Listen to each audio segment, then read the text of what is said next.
আমার প্রিয় বন্ধুরা, আজকে আমি রসমালাই করব, মানে চমচম মালাই চমচম করব। তার জন্য এখানে ছানা নিয়েছি, এইমাত্র ছানাটা করলাম 1 কেজি দুধের। আর নিয়েছি এখানে 2 চামচ ময়দা, সুজি 2 চামচ আর চিনি এই চামচের মাপ করে।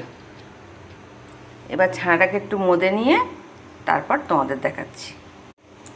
দেখো আমার প্রিয় বন্ধুরা, আমি লেচিগুলো করে নিয়েছি।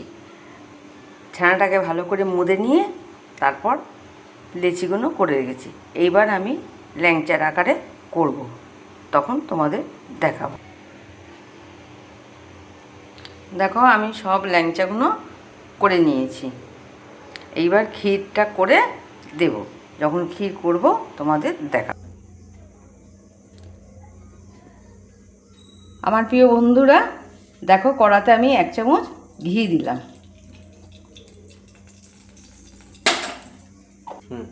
ঘিটা গলে গেছে। এই মালাইটা করার জন্য এবার আমি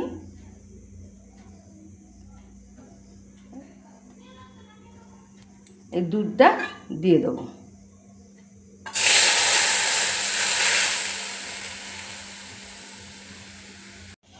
দেখো আমি এই যে ক্ষীর মালাইটা এখন করছি।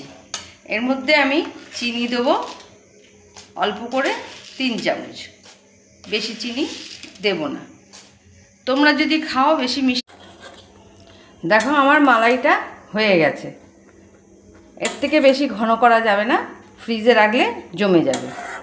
এরপর একটু ঠান্ডা হলে আমি ওর মধ্যে দেব, আর এর মধ্যে একটু গোলাপ জল দেব একটু ঠান্ডা হলে। আমার প্রিয় বন্ধুরা, এই দেখো আমার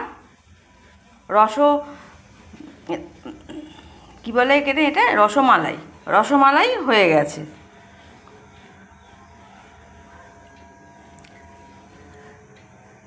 চমচম রসমালাই বলে, চমচম রসমালাই এইসব বলে।